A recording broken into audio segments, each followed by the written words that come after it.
નમસ્કાર દર્શક મિત્રો, લક્ષ્યવેધ કાર્યક્રમમાં આપનું સ્વાગત છે. હું છું દેવાંગ. ગુજરાત વિધાનસભાની ચૂંટણી પૂરી થઈ અને એમાં ઐતિહાસિક 156 સીટ સાથે ભારતીય જનતા પાર્ટીનો વિજય થયો અને આજે ભારતીય જનતા પાર્ટીમાંથી ફરી એક વખત ભૂપેન્દ્ર પટેલ ગુજરાતના મુખ્યમંત્રી તરીકેના શપથ લીધા. ભૂપેન્દ્ર પટેલની સાથે સાથે 16 એવા બીજા ધારાસભ્યોએ પણ શપથ લીધા છે કે જેમને કેબિનેટ કક્ષામાં સ્થાન આપવામાં આવ્યું છે. બે નેતાઓને રાજ્યકક્ષાનો સ્વતંત્ર હવાલો આપવામાં આવ્યો છે, જ્યારે સાથે 6 મંત્રીઓને રાજ્યકક્ષાના મંત્રી બનાવવામાં આવ્યા છે. અને થોડી વારમાં જ હવે ભૂપેન્દ્ર પટેલ સરકારની બીજી ટર્મની પહેલી કેબિનેટ થોડી જ વારમાં શરૂ થઈ રહી છે. એટલે કે એકાદ કલાક બાદ ખબર પણ પડી જશે કે આ મંત્રીઓને કઈ જવાબદારી સોંપવામાં આવી છે, કયા મંત્રીઓ કયો હવાલો સંભાળશે, કયું ખાતું સંભાળશે. સવાલ અહીંયા એ થઈ રહ્યો છે કે જે લોકો રાહ જોઈને બેઠા હતા, લોકોમાં ઇલેક્શન પછી એક ચર્ચા હતી કે હવે મંત્રીઓ કોણ બનશે, કોને કયા ખાતાની ફાળવણી કરાશે, એની ઉપરથી પણ પડદો ઉચકાશે. મંત્રીઓ કોણ થશે એ ઉપરથી પડદો ઉચકાઈ ગયો અને ખાતા કોને કયા આપવામાં આવશે એનું પણ થોડી વાર પછી પડદો ઉચકાઈ જશે. પણ આ વખતે 10 જેટલા મંત્રીઓના પત્તા કપાયા છે. રૂપાણી સરકારના તો એક પણ મંત્રીઓનો સમાવેશ કરવામાં નથી આવ્યો. ભારતીય જનતા પાર્ટીની અંદર બધું બરાબર નથી ચાલી રહ્યું એવો અંદેશો પણ અહીં જોવા મળી રહ્યો છે. એક બાજુ CR પાટીલનું જૂથ, બીજી બાજુ અમિત શાહનું જૂથ. આ જૂથબંધી પણ આજે ક્યાંક આંખે ઉડીને વળગી છે. મારું નહીં તો તારું પણ નહીં, આ વાત પણ આજે કાર્યકરોની અંદર ચર્ચામાં આવી છે. વેલ, એ ઉપર પણ આપણે વિસ્તૃત ચર્ચા કરીએ, પણ જે મંત્રીઓ આજે શપથ લીધા છે દર્શક મિત્રો, એ મંત્રીઓ વિશે પણ થોડું આપણે જણાવી દઉં તો જે 16 મંત્રીઓએ આજે શપથ લીધા છે એમાંથી 8મું ધોરણ પાસ એક મંત્રી છે, 10મું ધોરણ પાસ 3 મંત્રીઓ છે, 12મું ધોરણ પાસ પણ 3 મંત્રીઓ છે, ડિપ્લોમા થયેલા 2 મંત્રીઓ છે, સ્નાતક થયેલા 3 મંત્રીઓ છે, સ્નાતક પ્રોફેશનલ થયેલા 4 મંત્રી અને PhD થયેલા 1 મંત્રી છે. આ હતો એમનો પરિચય અને હવે એ ગુજરાતના વિવિધ વિભાગોની કમાન સંભાળશે. આ જ વિશે વિસ્તૃત ચર્ચા કરવા મારી સાથે સ્ટુડિયોમાં હાજર છે મુકેશભાઈ પંચાલ, કોંગ્રેસના પ્રવક્તા તરીકે આપણી સાથે છે, સાથે જીગરભાઈ દોશી, રાજકીય વિશ્લેષક તરીકે આપણી સાથે જોડાયા છે. ટેકનોલોજીના માધ્યમથી આપણી સાથે ડોક્ટર હેમંત ભટ્ટ, બીજેપીના પ્રવક્તા આપણી સાથે છે, અને હિમાંશુભાઈ ભાયાણી, જેઓ બિઝનેસ એક્સપર્ટ પણ છે અને રાજકીય વિશ્લેષક તરીકે આપણી સાથે જોડાશે. તમામનું સ્વાગત છે. અને શરૂઆત હિમાંશુભાઈ આપનેથી કરવી છે કે જે 16 ધારાસભ્યો આજે શપથ લીધા, સવાલ મારે એ અહીંયા પૂછવો છે કે રૂપાણી સરકારના એક પણ મંત્રી નહીં, બીજું કે જૂથવાદ આ વખતે ક્યાંક આંખે ઉડીને વળગ્યો, CR પાટીલ અને અમિત શાહનું જૂથ, અને બીજું કે જે અર્બન નેતાઓ છે એમને ઓછું સ્થાન આપવામાં આવ્યું, 2 નેતાઓને સ્થાન આપવામાં આવ્યું છે, મોટા ભાગના મંત્રીઓ ગ્રામ્યમાંથી આવે છે. આપનું અનુમાન અને આપનું વિશ્લેષણ શું છે?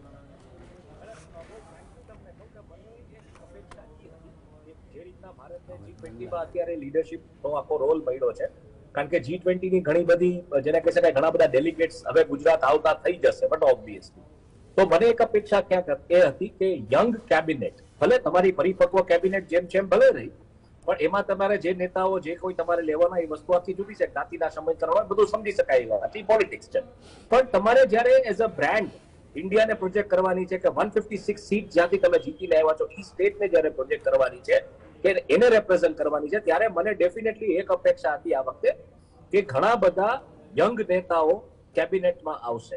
અને યંગ નેતાઓ એવા જે વાચાળ હોય, જે 3 ભાષાના જાણકાર હોય, જે સારી રીતે રજૂઆત કરી શકે, કારણ કે આ બધા ડેલિગેટ્સ ઇન્ટરનેશનલ લેવલના હોય છે, એટલે આવું એક્સપોઝર પણ હોય અને એજ્યુકેટેડ હોય ને ઈ શું કહેવા માંગે છે કે કઈ રીતના શું વાત કરે છે એનો પણ એ લોકો બહુ સારી રીતે એક્સચેન્જ ને આઈડિયાઝનો આપલે કરી શકે એવા નેતાઓ. અને બીજું તમે શું થાય કે પરિપક્વ નેતાગીરી સાથે જયારે તમે આવા યંગ નેતાઓને ઇન્ટરમિંગલ કરો તો બેઝિકલી તમે 2 ટર્મ લઈને ચાલો કે આજની આ એક ટર્મ 2022 વાળી અને બાકીની 2027 આ 2 ટર્મમાં તમે આ ફેસીસ જો કન્ટિન્યુ કરો, ભલે થોડું ઘણું તમારે જે ચેન્જ એના પરફોર્મન્સ ઉપર કરવું એ કરો, તો મને એમ લાગે છે કે 10 વર્ષની અંદર તમારે જે ગુજરાત મોડલ પોલિટિક્સનું એ લોકોને જે સમજાવવું છે, પબ્લિક પોલિસીનું જે મોડલ સમજાવવું છે એ સમજાવવું સહેલું, અને એક આખી લીડરશિપ તમારી પાસે તૈયાર હોય 2 ટર્મ એટલે 10 વર્ષની અંદર કે જે આખું જેને કહી શકાય કે કેરી ફોરવર્ડ આખી લેગેસી જે છે ખાસ કરીને પંડિત દીનદયાળ ઉપાધ્યાયજીની legacy to reach the last mile, last person, અને એ આખી લેગેસી કેવી રીતના કેરી ફોરવર્ડ કરવી. અને એ તમે ડેફિનેટલી તમારા બૌદ્ધિકો અને તમારી ચિંતન શિબિરો આ બધું થતું હશે, એમાં હું ના નથી પાડતો, તમે એક તરફો સંવાદ થતો હોય, પણ આ જયારે પ્રેક્ટિકલી તમે એક્સપિરિયન્સ કરો કે બ્યુરોક્રેસી સાથે કેવી રીતના ડીલ કરવું, મિનિસ્ટ્રી સાથે કેવી રીતના ડીલ કરવું, પબ્લિક ઇશ્યુઝ કેવી રીતના ડીલ કરવા, કેબિનેટના લેવલે શું અંદર આખી થોટ પ્રોસેસ ઇન્વોલ્વ હોય છે, તો હું એવું માનતો હતો કે આ એક્સપોઝર એક પ્રકારની ટ્રેનિંગ સ્કૂલ બનીને રહેશે અને યંગ નેતાઓને આમાં સમાવેશ કરવામાં આવશે. પણ યંગ નેતાઓ કે યંગ ચહેરાઓ ક્યાંય જોવા નથી મળ્યા. એટલે આ એક મારા માટે બહુ મોટો આશ્ચર્ય, જેને કહી શકાય બહુ મોટું આશ્ચર્ય છે મારા માટે. અને તમારી પાસે જે બહુ મોટો ફેસ છે, રીવાબા જડેજા, એના હસબન્ડ ક્રિકેટર છે, વર્લ્ડ એને ટ્રાવેલ કરેલું છે, યુપીએસસી માટે એને તૈયારીઓ કરી હતી. એટલે હું કોઈનું નામ લઈને પ્લીઝ કોઈનું નોબિંગ નથી કરવા માંગતો, કારણ કે હું કોઈ પક્ષ કે કોઈ વ્યક્તિને રિપ્રેઝન્ટ નથી કરતો, પણ ડોક્ટર દર્શિતા શાહ કે આવા જે ચહેરાઓ હતા, આ યંગ ચહેરાઓને તમે કેમ ઇન્વોલ્વ ના કર્યા? તમે એટલીસ્ટ 8 મહિલા અને 8 પુરુષો યંગ તમે જો ઇન્વોલ્વ કર્યા હોત તો એ તમારી જે વુમેન એમ્પાવરમેન્ટની વાત છે એને તમે જસ્ટિફાઈ કર્યું હોત. જ્ઞાતિના સમીકરણો, પરિપક્વ નેતાગીરી, ઓલ સેડ એન્ડ ડન. એના સિવાય આ વસ્તુ મને લાગે છે કે young brand ambassadors from Gujarat, of Gujarat, for Gujarat, by the Gujarat, અને to talk to the world. કારણ કે હવે તમે ગુજરાતને વર્લ્ડ લેવલે મૂકી દીધું છે. તમે શું અપેક્ષા રાખો છો? રાઘવજીભાઈ ઇંગ્લિશમાં વાત કરી શકશે? કોઈ ડેલિગેટ આવશે કે આવશે એની સાથે? ઓબ્વિયસલી. તો તમારે આ કરવાની જરૂર હતી. આ શું કામ નથી થયું? બહુ મોટું આશ્ચર્ય છે મારી માટે. અને આ જ કઈક સૂચવે છે કે હજી જે રાજનીતિ છે એ દિશામાં જવા નથી માંગતી. આ બહુ સ્પષ્ટ સંકેત છે. બિલકુલ. હેમંતભાઈ, વધુ કશું નથી કેવું, કારણ કે જે રીતના હિમાંશુભાઈએ કીધું કે એક્સપેક્ટ હતું કે આ વખતે નવા ચહેરાઓ જોવા મળશે, તક આપવામાં આવશે, ભણેલા ગણેલા લોકો પણ ક્યાંક આ વખતે જોવા મળશે, પણ આ તો એક પ્રયોગશાળા બનીને રહી જવાની છે. દેવાંગભાઈ, હું એવું માનું છું કે અત્યારે જે કેબિનેટ બનાવવામાં આવી છે તેમાં ખૂબ સારું સંમિશ્રણ younger talent as well as the middle age અને પાકટ વયના જે આપણા ભારતીય જનતા પાર્ટીના સિનિયર આગેવાનો છે તેમને ઇન્ક્લુડ કરવામાં આવ્યા છે. કુબેરભાઈ ડિંડેર હોય કે હર્ષભાઈ હોય, જગદીશ વિશ્વકર્મા હોય, પ્રફુલ્લ પાનસેરિયા હોય અને ઋષિકેશભાઈ જેવા 50s જેઓ છે તેવા અમારી વ્યક્તિઓ છે કે જેમણે ખરેખર પાર્ટી માટે ખૂબ મોટું યોગદાન આપેલું છે અને સાથે સાથે યંગર જનરેશન સાથે પણ કનેક્ટેડ રહ્યા છે. બીજી બાબત આપણે એ ના ભૂલવી જોઈએ કે ટોટલ મિનિસ્ટ્રીમાં 182માં આપણા બંધારણના 91માં સુધારા પ્રમાણે 2003માં 15% તમે પ્રધાનમંડળમાં પ્રધાન લઈ શકો છો. અત્યારે આપણે 16 લીધા છે, હજી બીજા 12ને અવકાશ છે. એટલે ક્યાંય આપણી આ પ્રક્રિયા પૂરી થઈ જાય છે એવું માનવાને જરાય કોઈ કારણ નથી. અને બીજું કે ક્યારેય આપણે એવું જોયું છે ખરું કે તામિલનાડુમાં કે તેલંગાણામાં કે કર્ણાટકમાં કોઈ મિનિસ્ટર થયો હોય તો એ કર્ણાટકી કે તામિલ ભાષામાં બોલે અને ઇંગ્લિશમાં ન બોલે તો એનું ટેલેન્ટ ઓછું હોય?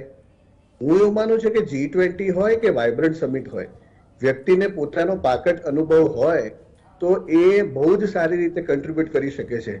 હું એક જ દાખલો આપું તો આદરણીય શ્રી કેશુભાઈ જ્યારે ગુજરાતના મુખ્યમંત્રી થયા ત્યારે તેમના અભ્યાસની સામે ગુજરાતની પ્રજાએ જોયું ન હતું, તેમના અનુભવની સામે જોયું હતું. અને કેશુભાઈનો અનુભવ એવો હતો કે સરદાર સરોવર ડેમ પૂરો પણ નહોતો થયો ને તોય ઇરિગેશન બાયપાસ ટનેલમાંથી ગુજરાતને પાણી મળતું થઈ જાય એવું એ સુપ્રીમ કોર્ટ નહીં સમજાવી શક્યા હતા, મધ્યપ્રદેશ, મહારાષ્ટ્ર ને રાજસ્થાન નહીં સમજાવી શક્યા હતા.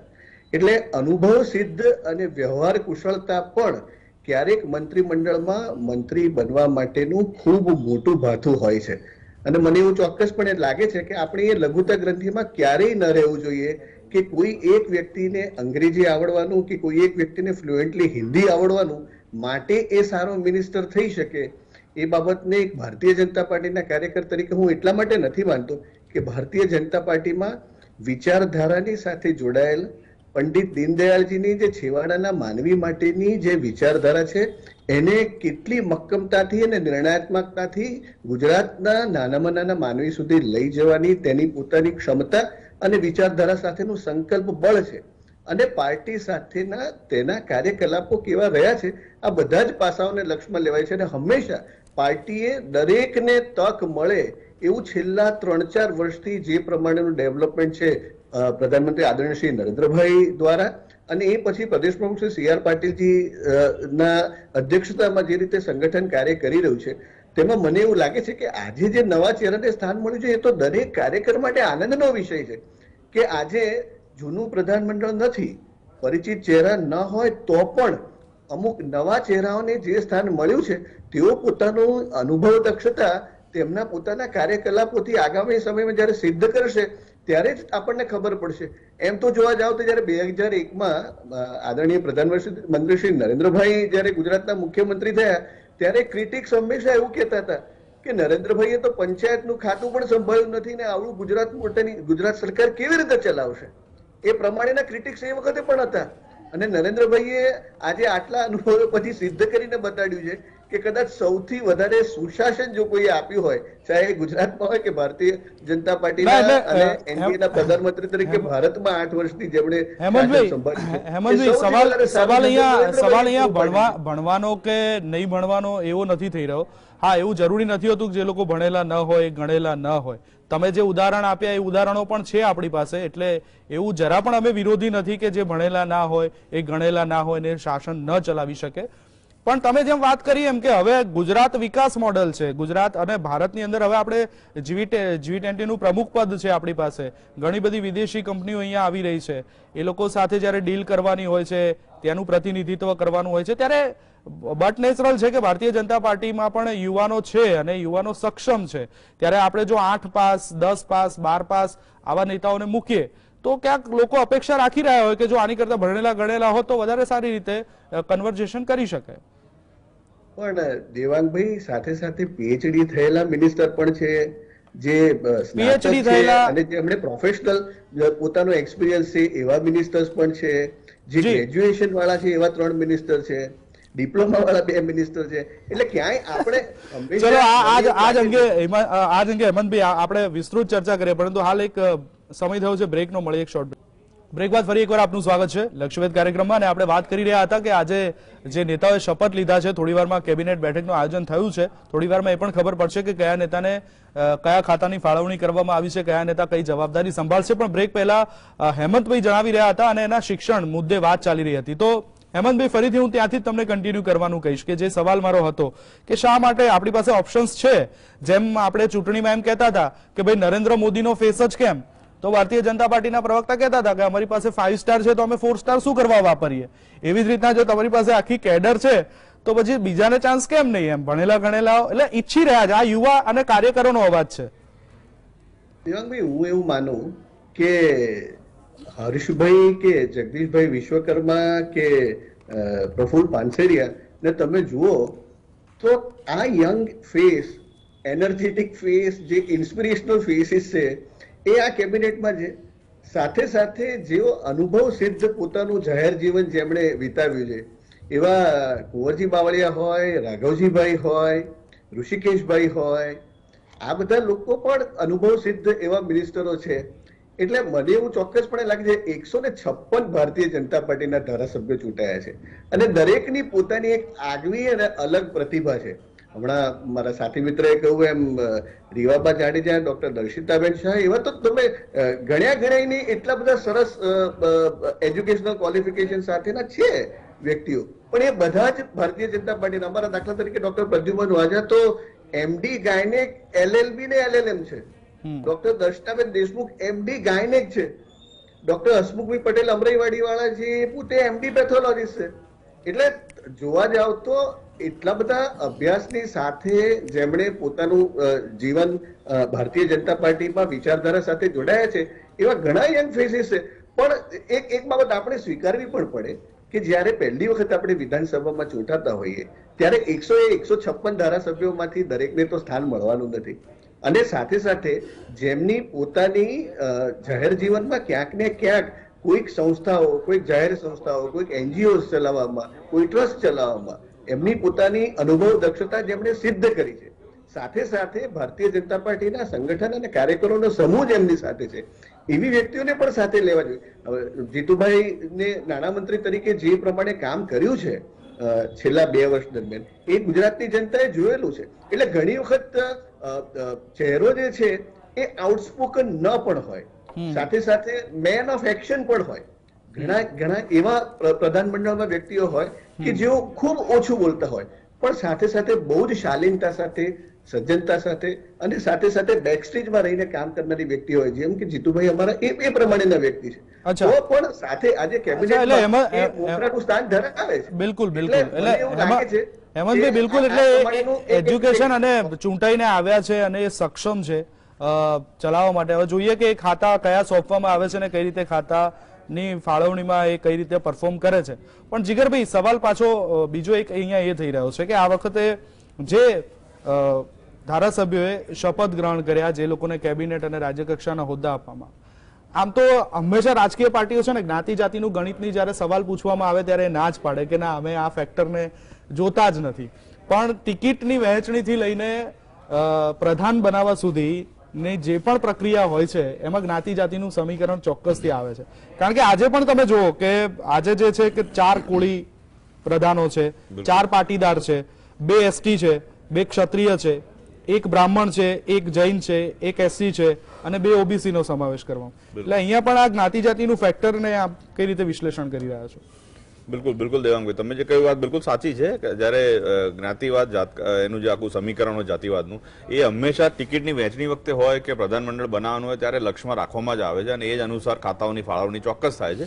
સાથે સાથે અનુભવને પણ જોવામાં આવે છે. એટલે મારા ખ્યાલથી આ વખતનું જે પ્રધાનમંડળ છે એ જો હમણાં જે હું જોઈ રહ્યો હતો એમાં લગભગ જેટલા લોકોને પસંદગી કરવામાં આવી છે, મિનિસ્ટરશીપ આપવામાં આવી છે, એમાં મોટાભાગના લગભગ 2 ટર્મ 3 ટર્મ ઉપરના છે. એટલે અનુભવ તો ચોક્કસ છે દરેકે દરેક વ્યક્તિને, એમાં કોઈ ના નથી. હવે મારા ખ્યાલથી આની અંદર આપણે જોવાનું એક એ રહેશે કે જેમ પહેલા વાત થઈ કે યુવા ચહેરા, એની સાથે સાથે મહિલા ચહેરા પણ ડોક્ટર હેમંતભાઈ સાહેબે કહ્યું કે હજી બીજા 12 લોકોને સમાવવાની જે છે સંખ્યા એ હજી અવેલેબલ છે. એટલે મારા ખ્યાલથી આવનારા સમયમાં એ 12 જણામાં યુવા અને મહિલા ચહેરાઓને પણ સમાવવાનો પ્રયત્ન કરશે સરકાર, એવું મારા ખ્યાલથી આપણે ચોક્કસ માની લઈએ. પણ આજે જાતિવાદની આખી તમે વાત કરીને એમાં એક વસ્તુ આ વખતે ઉડીને આંખે વળગે છે કે 2024ના પરિપ્રેક્ષમાં જો જોઈએ તો અત્યારે 2 ફેક્ટર ઉપર બીજેપી આખું જેને કહેવાય એક સંકલન સાધ્યું છે. એક તો ગુજરાત મોડલનું જે આખું વિકાસ ફેક્ટર છે એ લઈ જવાની આગળની એમની કવાયત રહેશે, અને બીજું જે જ્ઞાતિગત જે સમીકરણ છે એમાં આ વખતે તમે જુઓ મેક્સિમમ ઓબીસી સમાજ જે છે એમાંથી મેક્સિમમ મિનિસ્ટરો અથવા કેબિનેટ મંત્રીઓ અને રાજ્યકક્ષાના મંત્રીઓ બનાવવામાં આવ્યા છે. એટલે એમનું જે ફોકસ છે બિલકુલ સ્પષ્ટ દેખાઈ રહ્યું છે કે જે 52% આખું વોટ બેંકનું શહેર ધરાવે છે ગુજરાતમાં અને ભારતભરમાં પણ જે રીતનું આખું જ્ઞાતિગત સમીકરણ ગોઠવાશે એ જ બેઝ ઉપર ગોઠવાશે. કારણ કે આપણે ઇલેક્શન પહેલા એવું સાંભળતા હતા જેમ કોંગ્રેસની ખામ થિયરી પછી બદામ થિયરી આવી, એમ બીજેપીમાંથી પણ આપણે ઓટીપી થિયરી પણ મેં સાંભળેલી હતી કે ઓબીસી, ટ્રાઇબલ અને પાટીદાર. પછી એક પોડા થિયરી પણ મેં સાંભળી હતી એકાદ મહિના પહેલા, એમાં P for Patidar, O for OBC, D for Dalit અને A ફોર આદિવાસી. એટલે આવું બધું જ જ્ઞાતિગત સમીકરણ ભેગું કરીને તમામ જ્ઞાતિગતની સાથે હું ક્યાંક ટેરેટરી વાઇઝ પણ કરવા જાઉં તો આ વખતે સૌરાષ્ટ્ર અને દક્ષિણ ગુજરાત ઉપર વધારે ફોકસ બિલકુલ બિલકુલ બંનેમાંથી 5 લેવામાં આવ્યા. તો એની પાછળનું શું સમીકરણ તમે જો? કારણ કે દક્ષિણ ગુજરાત અને સૌરાષ્ટ્ર બંને એવી જગ્યાઓ છે. દક્ષિણ ગુજરાતમાં તો પહેલેથી ભાજપનો દબદબો રહ્યો છે, ગયા વખતે પણ 35માંથી 25 સીટો હતી, પણ સૌરાષ્ટ્રમાં આ વખતે જબરજસ્ત ઉલટફેર છે. ગયા વખતની જે 23 સીટ હતી એના બદલે આજે આ વખતે લોકો ડબલ સીટે પહોંચી ગયા. લગભગ મારા ખ્યાલથી 45 સીટ એ લોકો જીત્યા છે 54માંથી. એટલે બહુ સ્વાભાવિક છે કે ત્યાં એમનું પ્રાધાન્ય અને પ્રતિનિધિત્વ વધારે જ આપવું પડે અને એ જ અનુસાર એમણે કામ કર્યું છે. એટલે મારા ખ્યાલથી ત્યાંની જે જનતા છે એમને ખુશ કરવાના બિલકુલ આ પ્રયત્નો છે. જીગરભાઈ, પરફોર્મન્સના આધારે પ્રતિનિધિત્વ છે કે પછી આ મારો નહીં તો તારો, મારો જોઈએ, આ જૂથવાદના કારણે પ્રતિનિધિત્વ છે? બંને વસ્તુ આપણે કહી શકીએ. જે જ્ઞાતિગત સમીકરણ છે એને પણ આમાં કન્સિડર કરવામાં આવ્યું છે અને સાથે સાથે પરફોર્મન્સ અથવા જે જૂની ટર્મના અનુભવી લોકો છે એમને પણ આ વખતે સમાવવામાં આવે છે, એવું સાફ સ્પષ્ટ દેખાય. દરેક જણા 2 કે 3 ટર્મથી ઉપરના જ અનુભવી છે. એટલે મારા ખ્યાલથી આ બંને વસ્તુ જેમ રાજનીતિમાં હોય છે કે અનુભવ હોય, એમનું માસ જે અપીલ હોય એને સમાવવામાં આવે અને જોડે જોડે એ વ્યક્તિ કયા જ્ઞાતિગત સમીકરણને અનુસરે છે અથવા કયા પ્રકારના સમાજમાંથી આવે છે અને એ કેટલું માસ અપીલ ત્યાં આગળ ધરાવે છે, આ તમામ પ્રકારના ફેક્ટર ધ્યાનમાં લઈને જ આ વખતે આખું ગઠન થયું એવું લાગે છે. પણ આ જે જૂના જે ચહેરા જે કપાયા છે એ જે મેં આખી ડિટેલ વાંચી, 10 એમાં મંત્રીઓ છે, નેતાઓ છે. એટલે મારા ખ્યાલથી મને એવું લાગે છે ચોક્કસ કે ત્યાં એમના જે લોકલ કાર્યકરો છે એમના ક્ષેત્રના ત્યાં ક્યાંક ને નારાજગી ચોક્કસ હશે. એટલે કદાચ હવે એને આગળ ઉપર કેવી રીતે સમાવવાના પ્રયત્નો થાય છે એ આપણને કદાચ નેક્સ્ટ આવનારા સમયમાં જ ખબર પડશે. મુકેશભાઈ, તમારા જેટલા ધારાસભ્યો છે એટલું તો ભાજપે મંત્રીમંડળ કર્યું, ક્યાંક વધારે કરવી જરૂર હતી, શું કહેશો? ચોક્કસ સાચી વાત છે. સૌથી પહેલા આપણે 182 જે ધારાસભ્યો ચૂંટાયા એ સૌને આપણે અભિનંદન આપીએ. બાકી તમે જે વાત કરી કે એટલું તેમનું મંત્રીમંડળ છે, સ્વાભાવિક વાત છે કે જ્યારે 156 જેટલા ધારાસભ્યો એમના ચૂંટાયા હોય ત્યારે પ્રતિનિધિત્વ આપવા માટે એમને સંખ્યા પણ વધારવી પડે. ક્યાંક ને ક્યાંક દરેકને પ્રતિનિધિત્વ મળે, દરેક વિસ્તારને ન્યાય મળે એવું કરવું પડે. પણ વાત અહીંયા જે તમે હમણાં ડિસ્કસ કરી રહ્યા હતા ને કે આ મધ્ય ગુજરાત, દક્ષિણ ગુજરાત, સૌરાષ્ટ્ર, આદિવાસી, પણ આ જગ્યાએ અત્યારે એવું છે કે ક્યાં કોઈનું વિસ્તારનું પ્રતિનિધિત્વ કે કોઈ મંત્રીનું કે કોઈ ધારાસભ્યનું પોતાનું કંઈ ચાલે એવી કોઈ વાત અહીંયા આ પક્ષમાં છે જ નહીં, જે આપણે ગત વર્ષોમાં પણ જોયેલી છે, અત્યારે પણ જોઈએ છે. અને ત્યાં એક જ વાત છે કે ત્યાં આખી સરકારે કાઢી નાખ્યું ઉપરથી નીકળી જાય ફટ દઈ, અને ત્યાં કોને ટિકિટ આપવાની, કોને કપાઈ જવાનું, કોને લખીને આપી દેવાનું, આ બધું પણ આપણે જોયું છે કે એની અંદર ક્યાંય કોઈ લોકશાહી જેવું કે પ્રજાએ કામ કરેલું હોય. જ્યારે જે 25-30 વર્ષ જૂના નેતાઓ પણ કેટલાક હતા અને એ લોકોની જોડે શું થયું એ પણ આપણે સૌએ જોયું છે. એટલે અહીંયા કોઈ જાતની એક આંતરિક લોકશાહી જેને કહી શકાય કે પોતાના કામના આધારે, ગુણોના આધારે, વિસ્તારમાં એની બોલબાલા એના આધારે કશું જ નહીં. ના, પણ કોંગ્રેસ મુકેશભાઈ હંમેશા એવું કહેતી હોય છે કે કોંગ્રેસમાંથી ભાજપમાં ગયેલા નેતાઓના શું હાલ થયા છે, આવા દાખલા આપતી હોય છે. આ વખતે જોઈએ તો 4 જેટલા આયાતીઓને પ્રધાનમંડળમાં સ્થાન આપવામાં આવ્યું. હા, એ સારી વાત છે, એમને પણ આપણે અભિનંદન આપીએ, એમાં કઈ વાંધો નથી આપ્યું તો. પણ એટલે એનો મતલબ એવો થયો કે ભારતીય જનતા પાર્ટીમાં પેટ પ્રમુખથી લઈને પ્રધાનમંત્રી સુધી જે કાર્યકર્તાઓ છે એ આ જે કોંગ્રેસમાંથી લઈને ગયા એ એના કરતા સારા છે એવું સાબિત થાય મારી દ્રષ્ટિએ. કારણ કે એટલે જ એ કોંગ્રેસમાંથી જે અમારી પાઠશાળામાં તૈયાર થાય છે અને પછી એ લોકો લઈ જવામાં સફળ થાય છે અને પછી એ લોકોને ત્યાં પ્રતિનિધિત્વ સારું મળે છે. એટલે હવે એમાં તો આમાં કઈ અમારે બોલવા જેવું તો કઈ હાલ છે નહીં, પણ છતાંય હું તો કઉ છું કે આ બધી જ વસ્તુઓ મંત્રી બન્યા. હેમંતભાઈ એક નાનો જવાબ લઈ લઈએ. હેમંતભાઈ શું કહેશો કે કોંગ્રેસની પાઠશાળામાંથી તૈયાર થયેલો વિદ્યાર્થી તમારે ત્યાં પ્રોફેસર થાય છે? મને એવું લાગે છે મુકેશભાઈ જરા થોડા હળવા મૂડમાં છે. બાકી કોંગ્રેસમાં આપણે આપણી પાઠશાળામાં જે વિદ્યાર્થી હોશે ભણવા આવે છે ને સાચવી નથી શકતા. એમના પોતાના ટેલેન્ટ છે, એ ટેલેન્ટને આપણે એપ્રિશિએટ નથી કરી શકતા. એમના જે ટેલેન્ટ છે એમને ત્યાં જે સ્થાન મળવું જોઈએ નથી આપી શકતા.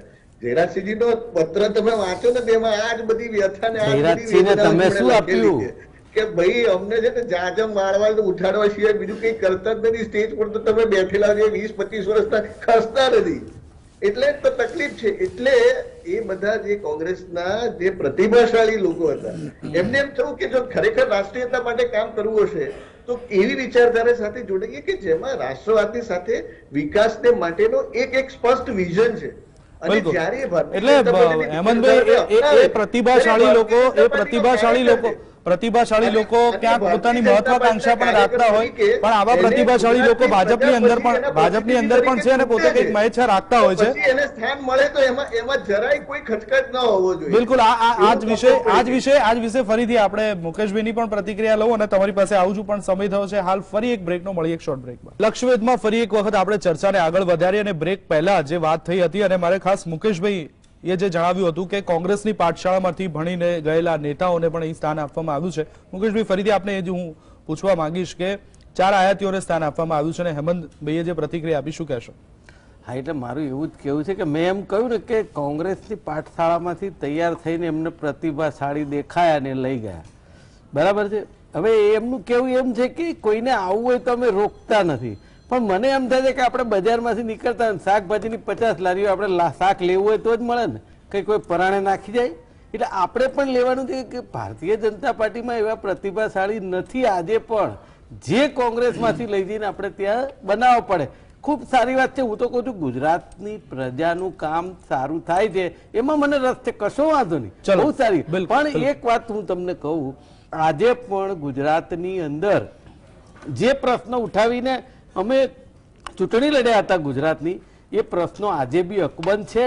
એ પ્રશ્નો ઉપર જો ચૂંટાયેલા મંત્રીઓ અને ધારાસભ્યો ધ્યાન આપે એવી હું 2 હાથ જોડીને ગુજરાતની પ્રજા વતી વિનંતી કરું છું. બિલકુલ હેમંતભાઈ, એટલે મુકેશભાઈનું કહેવું એવું છે કે ભલે અમારા 17 રહ્યા પણ તમારામાં જે કેબિનેટમાં 4 રહેલા છે અમારા જ છે, તમારા એવા પ્રતિભાશાળી નથી, એટલે અમારા આયાતીઓને તમારે લેવા પડે છે. મુકેશભાઈ એમ વિચારીને જો રાજી થતા હોય તો એમનો રાજીપો એમને મુબારક. જ્યાં સુધી ભારતીય જનતા પાર્ટીનો પ્રશ્ન છે ત્યાં સુધી જે કોઈ ભારતીય જનતા પાર્ટીમાં એની વિચારધારા સાથે જોડાય છે અને પછી પાર્ટીના પ્રતિનિધિ તરીકે પ્રજા પાસે એનું અનુમોદન માંગે છે, અને પ્રજાનું જનસમર્થન મેળવીને જ્યારે એ ધારાસભ્ય બને છે ત્યારે એને મંત્રીમંડળમાં લેવાનો પ્રશ્ન આવે છે. ચાહે કુંવરજી બાવળિયા હોય, રાઘવજીભાઈ હોય, બળવંતસિંહ રાજપૂત હોય, મને એવું લાગે છે. અને જેમણે જાહેર જીવનમાં પોતાની ઉપયોગિતા સિદ્ધ કરી છે એને કોંગ્રેસ કેમ ના સાચવી શકે? પણ એમની એનો ક્રાઇટેરિયા શું? એનો ક્રાઇટેરિયા શું? એટલે તમે એમ કહો છો કે ધારાસભ્ય દળની બેઠકમાં, પણ એનો ક્રાઇટેરિયા શું? તમે કોળી હોય, તમે ઓબીસી હોય, તમે આદિવાસી હોય, તો શું એના માર્ક વધી જાય? તમે બળવંતસિંહને જે પ્રમાણે એમની પોતાની સિનિયોરિટી છે એ પ્રમાણે સ્થાન ના આપી શકો, અને પછી જયારે પાર્ટીમાંથી જાય ત્યારે તમે હેમંતભાઈ સુધી કદાચ મારો અવાજ નથી જઈ રહ્યો. હેમંતભાઈ સુધી મારો અવાજ નથી જઈ રહ્યો. કદાચ જીવનમાં જે રહેલી વ્યક્તિઓ છે એમને આપણે નથી સાચવી શક્યા, એની નિખાલસપણે આપણે કબૂલાત કરવી જોઈએ. અને ભારતીય જનતા પાર્ટીએ તેમની પ્રતિભાને પીછાડીને, હું તમને અહીંની વાત નથી કરતો, આસામના મુખ્યમંત્રી હેમંત બિસ્વ શર્મા કેટલા પ્રતિભાશાળી વ્યક્તિ. તમે એ જયારે તમારા રાષ્ટ્રીય પ્રમુખને જે તે સમયના મળવા ગયા ત્યારે તમે કૂતરાને બિસ્કિટ ખવડાવવા બેઠા. હેમંત નામના બધા પ્રતિભાશાળી જોઈએ છે. હેમંતભાઈ, તમારી વાત કરો, તમે કેટલા પ્રતિભાશાળી છો? તમે જેને અંગત અપમાન કર્યું એ વ્યક્તિએ પોતાની પ્રતિભા ભારતીય જનતા પાર્ટીમાં કેવી રીતે મૂકીને તમે આસામ પહોંચી ગયા એ બદલ તમને આસામના વિકાસમાં ને મને ભારતના વિકાસમાં હેમંતભાઈ સુધી મારો અવાજ નથી પહોંચતો. હું ફરીથી આવું છું હેમંતભાઈ આપની પાસે. અમે વ્યક્તિઓને ઓળખવામાં હેમંતભાઈ ફરીથી આવું છું આપની પાસે. પહેલા હું હિમાંશુભાઈને પૂછી લઉં. હિમાંશુભાઈ, જે રીતના સરકારમાં પ્રધાનોએ શપથ લીધા છે જ્ઞાતિ જાતિના સમીકરણ અને પ્રદેશનું, સૌરાષ્ટ્ર અને મધ્ય ગુજરાત ઉપર, જીગરભાઈએ જેમ જણાવ્યું એમ, પહેલા તમે પણ પ્રતિક્રિયા આપી, પણ હિમાંશુભાઈ આ વખતે ભારતીય જનતા પાર્ટીની અંદર જે બે ખેમા હતા, બે ટીમ હતી કે સી.આર. પાટીલ અને અમિત શાહ, આ બંને ટીમ વચ્ચે ક્યાંક સી.આર. પાટીલનું પલડું ભારે લાગી રહ્યું હોય એવું માનો છો આપ? એટલે હું એવું માનું છું, પક્ષમાં શું હશે શું નહીં તો પક્ષના નેતાઓને ખબર. જૂથવાદ તો દુનિયામાં દરેક જગ્યાએ હોય છે, ઠીક છે, એ બધું ચાલે રાખે, that is a part of politics. પણ હું એવું માનું છું કે જે વાત આવે છે ને દર વખતે કે જ્ઞાતિગત સમીકરણોથી બીજેપી જીતે છે, અને બીજી બાજુ જયારે જીતી જાવ પછી એ વાત આવે કે વિકાસ ને પ્રગતિની રાજનીતિને તમે બહોર મારી, તો આ મોકો હતો. આ કેબિનેટ એવી તમારે લઈ આવવાની જરૂર હતી કે જેમાં તમે એ દાવો નકારી કાઢો કે ભાઈ જ્ઞાતિગત નથી, આ લિટરલી અમારી વિકાસ ને પ્રગતિની જીત છે ને એના બેઝ ઉપર અમારું આ નવું મોડલ છે. આનું મુખ્ય કારણ, એટલે ઠીક છે પક્ષના પ્રવક્તાઓ એની રીતે વાત કરવી પડે, કારણ કે એ લોકોને તો એક લોયલ, જે લોકો કે કંપનીનો એમ્પ્લોય હોય એને કંપનીની બ્રાન્ડ વિશે જ વાત કરવી પડે, બીજી કોઈ વાત ના કરી શકે. ગમે એવી બ્રાન્ડ હોય તો જ કેવું પડે કે ના સારી બ્રાન્ડ છે. એટલે પક્ષના પ્રવક્તાઓ શું કે જેનાથી આપણે પર થઈને વાત વિચારીએ કે તમારે પ્રેક્ટિકલી વિચારવું પડશે કે નરેન્દ્રભાઈની જે રીતે નરેન્દ્રભાઈ પ્રચાર પ્રસાર આ વખતે કર્યો 2024માં, હજી 14 મહિના પછી ઈ ડેગ્રેશનથી એને પાછું જવું પડશે નેશનલ લેવલ ઉપર, અને 2027 ત્યારબાદ 2029 કદાચ એમની એજ ફેક્ટર ને બધા જે ફેક્ટર્સ છે એને કારણે કદાચ ન પણ કરે. તો હું ઈ દિશામાં વાત કરતો હતો, જો મેં પહેલા કીધી કે યંગ ટીમ તમારે અત્યારથી ઇન્ડક્ટ કરવાની જરૂર છે. હજી 12ની સંભાવના છે, આપણે જોઈએ, કારણ કે આ જે આખું જે તમે કેબિનેટ જોશો ને એમાં એક જ મહિલા છે. આ મને સમજાતું નથી કે તમે એમ કહેવા માંગો છો કે એક જ મહિલા છે જેને કહી શકો તમે કે એને તમે કન્સિડર કરો છો, બાકીના કોઈને કન્સિડર નથી કરતા. ડોક્ટર પાયલ કુકરાણી છે, યંગ છે, ડોક્ટર છે. આવા તમારી પાસે અસંખ્ય કેન્ડિડેટ્સ છે, સારા કેન્ડિડેટ્સ છે. એને તમે કેવી રીતના ઇન્ડક્ટ કરવા પડે. તમારી વિચારધારાથી તમે ઇન્ડક્ટ ડેફિનેટલી કર્યા, પણ જયારે એડમિનિસ્ટ્રેશનમાં એ લોકો આવે ઈ લેવલે તમારે ઇન્ડક્ટ કરવા પડે ને. ઇન્ડક્શન નાનું નથી, તમે સમજો, એ ઘણું બધું માંગી લે.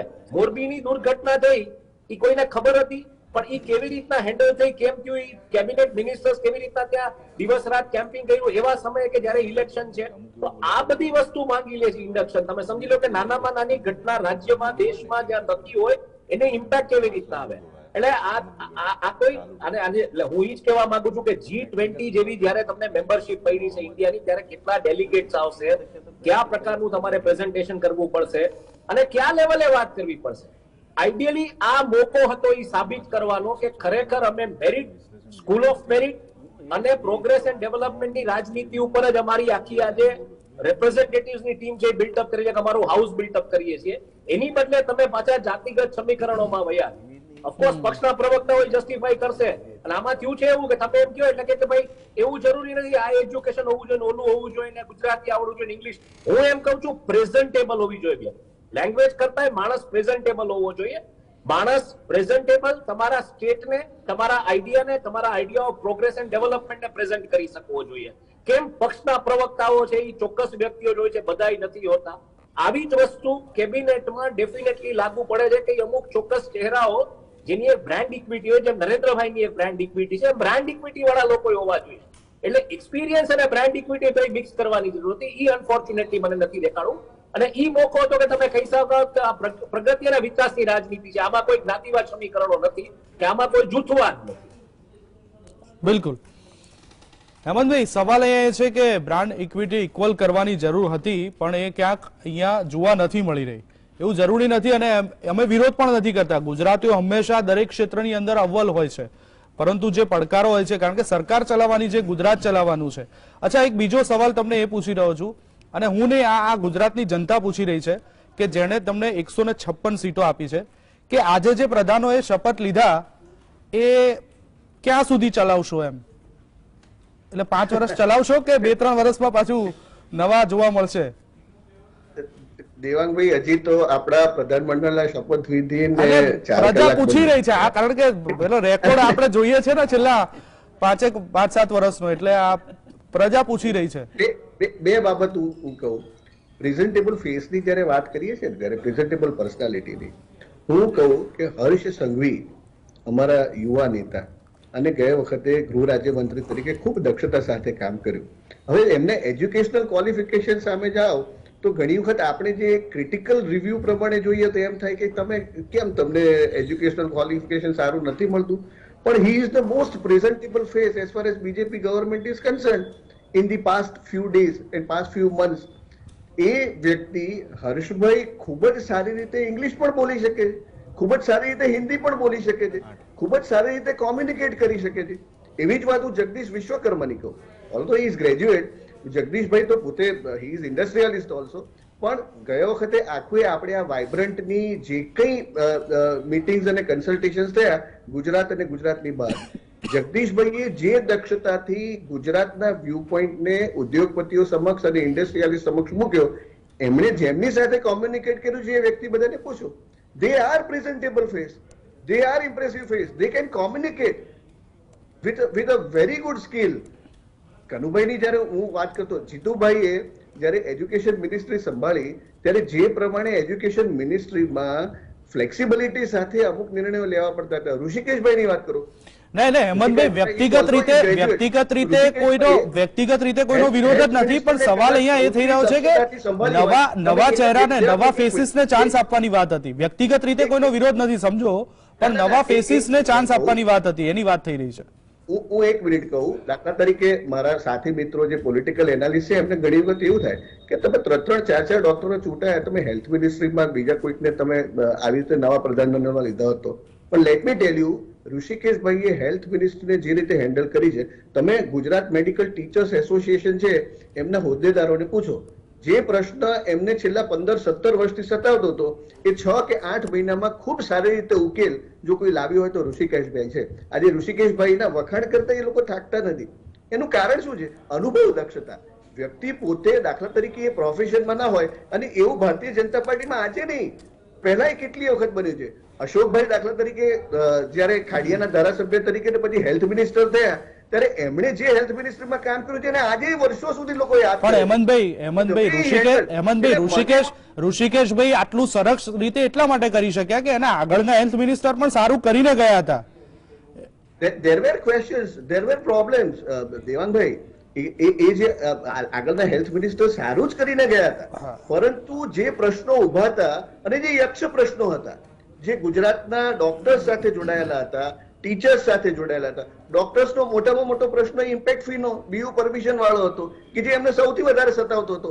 કદાચ એનો સૌથી સારો ઉકેલ જો કોઈ લાવ્યું હોય તો એમાં ઋષિકેશભાઈનો બહુ મોટો સિંહફાળો હતો. ભૂપેન્દ્રભાઈએ જે પ્રમાણેનો નિર્ણય લીધો અને ભૂપેન્દ્રભાઈએ સર્વ પક્ષોને નજરમાં રાખીને જયારે નિર્ણય લીધો તો there was a yeoman's contribution from પણ હેમંતભાઈ, બીજો એક જે સવાલ હતો, તમે બીયુ પરમિશનની વાત કરો છો, પછી એક પેલો નવો મુદ્દો આવ્યો હતો કે આઈસીયુ ગ્રાઉન્ડ ફ્લોર ઉપર રાખો. હવે આ કયું તર્ક છે સાહેબ? તમે તો ડોક્ટર છો યાર.